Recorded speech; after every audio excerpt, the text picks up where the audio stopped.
మంత్రి సవిత ఆదినారాయణ రెడ్డి మధ్య మాటల యుద్ధం నడిచింది. చంద్రబాబు పర్యటనలో ఆంక్షలపై ఆదినారాయణ రెడ్డి ఆగ్రహం వ్యక్తం చేశారు. జనాన్ని దూరంగా పెట్టడంలో మీ విధానాలేంటో అర్థం కావట్లేదని మండిపడ్డారు. ఏ ఆంక్షలు పెట్టలేదని జిల్లా ఇన్ఛార్జ్ మంత్రి సవిత చెప్పబోయారు.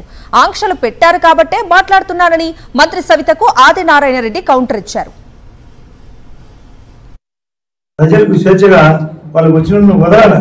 అదృష్టం కాబట్టి ఆయన ఏదన్నా అడిగేదాని కోసము, ఆయన స్పీచ్ వినడానికి కోసము, భవిష్యత్తు ఎట్లా ఉంటుందో చెప్పడానికి. కాబట్టి నేను మంత్రి గారిని ఇద్దరిని కోరేది ఆ రిస్ట్రిక్షన్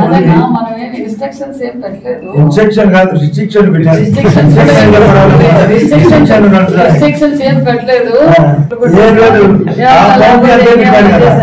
కాదు, ఆ పండాలు సంతవరకే పెట్టారు కదా, అంటే కానీ ఇంకేనే కదా. ఎందుకు పబ్లిక్ మీటింగ్ కాకపోయినా ప్రజలకు స్వేచ్ఛా వాతావరణంలో ఒక గౌరవ ముఖ్యమంత్రి గారు వచ్చినప్పుడు, మంత్రులు వచ్చినప్పుడు పరిస్థితులు బట్టి అందులో స్వేచ్ఛగా పరిగెత్తాలి పరిస్థితి. మంత్రి సవిత ఆదినారాయణ రెడ్డి మధ్య మాటల యుద్ధం నడిచింది. చంద్రబాబు పర్యటనలో ఆంక్షలపై ఆదినారాయణ రెడ్డి ఆగ్రహం వ్యక్తం చేశారు. జనాన్ని దూరంగా పెట్టడంలో మీ విధానాలేంటో అర్థం కావట్లేదని మండిపడ్డారు. ఏ ఆంక్షలు పెట్టలేదని జిల్లా ఇన్ఛార్జ్ మంత్రి సవిత చెప్పబోయారు. ఆంక్షలు పెట్టారు కాబట్టే మాట్లాడుతున్నారని మంత్రి సవితకు ఆదినారాయణ రెడ్డి కౌంటర్ ఇచ్చారు.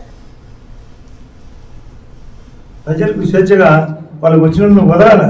అదృష్టం కాబట్టి ఆయన ఏదన్నా అడిగేదాని కోసము, ఆయన స్పీచ్ వినడానికి కోసము, భవిష్యత్తు ఎట్లా ఉంటుందో చెప్పడానికి. కాబట్టి నేను మంత్రి గారిని ఇద్దరిని కోరేది ఆ రిస్ట్రిక్షన్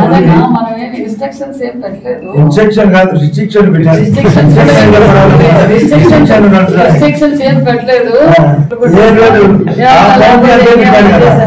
కాదు, ఆ పండాలు సంతవరకే పెట్టారు కదా, అంటే కానీ ఇంకేనే కదా. ఎందుకు పబ్లిక్ మీటింగ్ కాకపోయినా ప్రజలకు స్వేచ్ఛా వాతావరణంలో ఒక గౌరవ ముఖ్యమంత్రి గారు వచ్చినప్పుడు, మంత్రులు వచ్చినప్పుడు పరిస్థితులు బట్టి అందులో స్వేచ్ఛగా పరిగెత్తాలి పరిస్థితి.